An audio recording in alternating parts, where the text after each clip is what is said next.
Syekh Akbar Abdul Fattah adalah salah satu ulama terkenal di Tasikmalaya yang diyakini memiliki segudang karomah. Ulama tersebut dilahirkan pada 1884 di desa Cidahu, Tasikmalaya. Sebagai ulama harismatik, Syekh Akbar Abdul Fattah memiliki banyak karomah.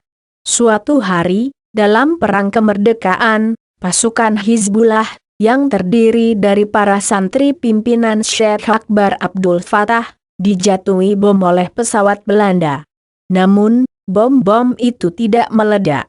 Karena Syekh Akbar Abdul Fattah telah membekali para santrinya dengan air yang telah didoainya. Air doa sang wali inilah yang, atas izin Allah SWT, menangkal bom-bom penjajah tersebut. Dikisahkan sejak belia Abdul Fattah sudah tertarik pada kehidupan rohaniyah dengan menimba ilmu tarekat pada KH Sujai, guru mursyid tarekat Tijaniyah, selama 7 tahun sejak 1903.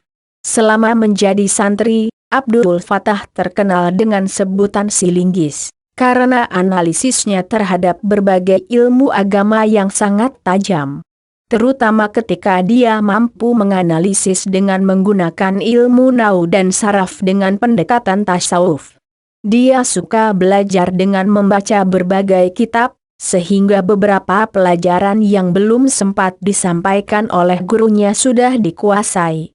Suatu hari, Abdul Fattah membaca ayat 17 surah Al-Kahfi, barang siapa diberi hidayah oleh Allah, dia termasuk orang yang diberi petunjuk, dan barang siapa yang disesatkan oleh Allah, dia sekali-sekali tidak akan mendapatkan seorang wali yang mursyid. Lalu dia bertanya kepada Kiai Sujai, siapakah wali mursyid yang dimaksud dalam ayat ini? Kiai Sujai menjelaskan perihal wali mursyid sebagai guru tarekat, sementara mencari wali mursyid merupakan keharusan. Tapi, karena Kiai Sujai mengaku bukan wali mursyid, Abdul Fattah disarankan untuk mencari wali mursyidnya. Lalu berangkatlah Abdul Fattah mencari wali mursyid dengan mengunjungi para ulama di Jawa dan Sumatera. Karena belum menemukan, dia lalu mencarinya ke Timur Tengah, khususnya Mekah. Maka pada 1922 dia pun berangkatlah, dengan membawa seluruh anggota keluarganya. Sampai di Singapura, kapal yang mereka tumpangi rusak. Terpaksalah dia bermukim di Singapura itu. Abdul Fattah tinggal di Kampung Watu Lima, kemudian di Kampung Gelang Serai, selama 5 tahun. Di sanalah dia bertemu Syekh Abdullah Limas Sidiki dan Syekh Abdullah Dagestani, yang mengajarkan tarekat Sanusiyah. Pada 1928, setelah memulangkan keluarganya ke Tasikmalaya, dia berangkat ke Mekah bersama beberapa jamaah haji Indonesia, seperti KH Toha dari pesantren Cintawana, Tasikmalaya, dan KH Sanusi dari pesantren Syamsul Ulum, Gunung Puyuh, Sukabumi.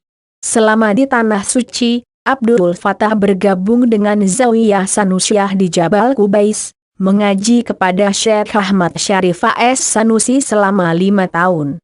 Karena sangat alim, belakangan Abdul Fattah mendapat kepercayaan membayat atau menalkin murid tarekat yang baru masuk.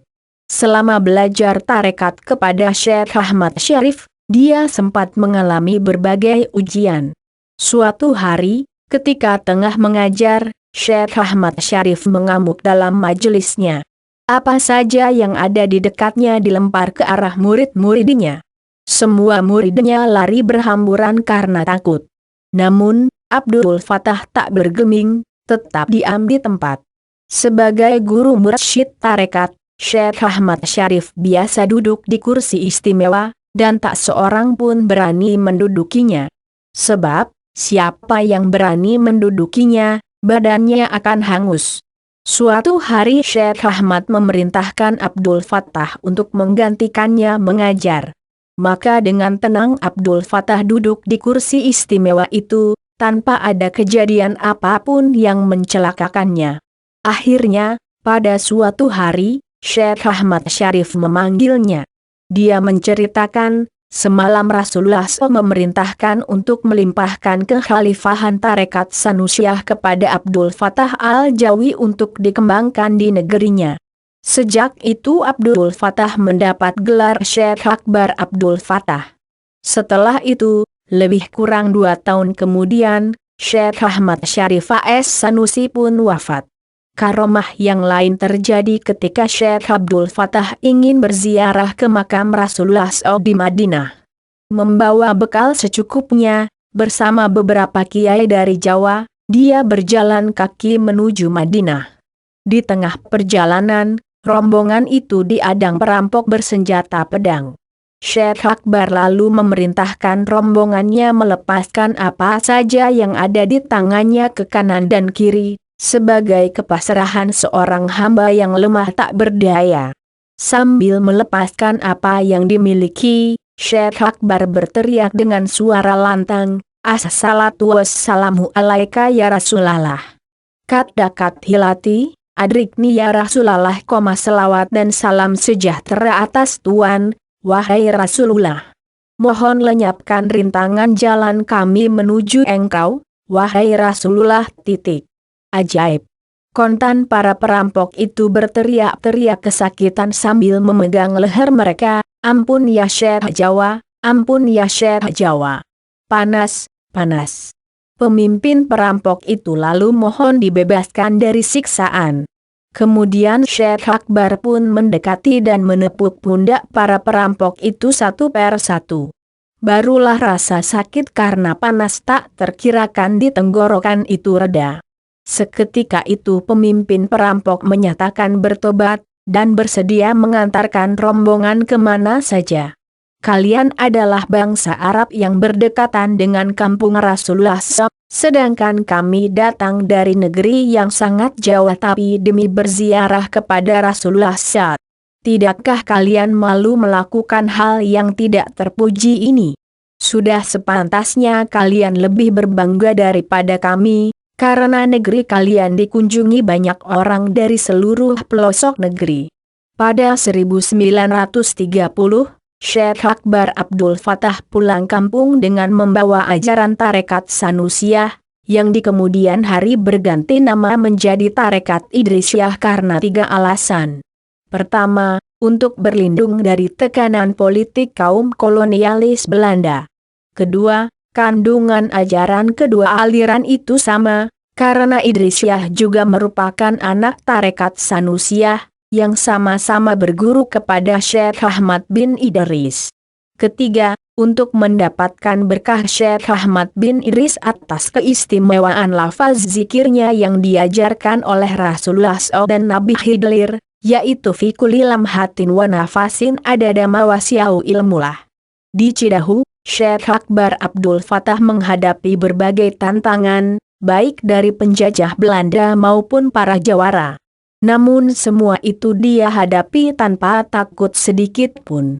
3 tahun kemudian dia mulai mendirikan beberapa zawiyah di beberapa tempat, terutama di Jawa Barat, masing-masing dilengkapi dengan sebuah masjid, Al-Fatah. Pada 1930, dia sempat berdakwah sampai ke Batavia, singgah di Masjid Kebon Jeruk, kini di kawasan Jakarta Kota. Dia juga sempat mengembangkan tarekat di Masjid Al-Makmur, Tanah Abang, Jakarta Pusat.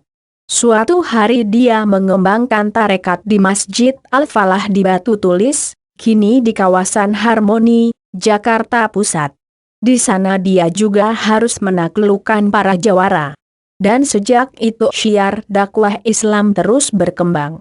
Banyak muridnya yang kemudian mewakafkan tanah untuk digunakan sebagai zawiyah. Dia juga membangun sebuah asrama untuk tempat tinggal para santri dari jauh.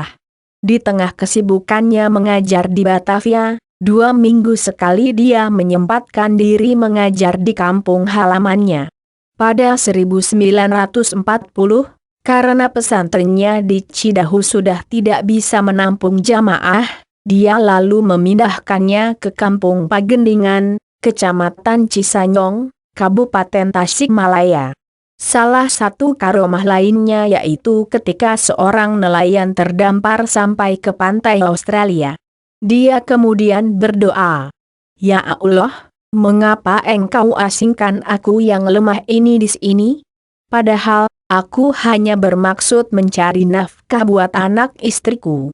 Ya Allah, datangkanlah penolong." Ketika itulah ia melihat seorang ulama bertubuh tinggi besar berpakaian serba putih. Tiba-tiba dia memindahkan perahu nelayan itu ke tempat asalnya. Setelah selamat, nelayan itu menawarkan ikan besar yang baru saja ditangkapnya kepada ulama penolongnya itu. Dengan tersenyum, ulama tersebut berkata, "Aku tidak membutuhkan ikan itu. Jika engkau ingin menjumpaiku dan menjadi muridku, datanglah ke Pagendingan, Tasikmalaya." Setelah itu ulama tinggi itu pun lenyap dari pandangan mata. Selang beberapa minggu kemudian, nelayan itu datang ke pesantren Pagendingan. Di sana dia bertemu Syekh Akbar Abdul Fattah, ulama yang fisik dan gerak-geriknya persis seperti yang dia lihat di pantai Australia.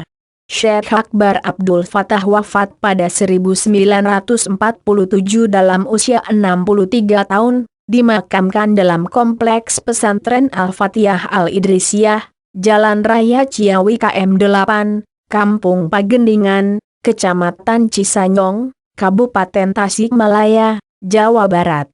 Sejak itu pemimpin tarekat Idrisiyah diserahkan kepada Syekh Akbar Muhammad Dahlan.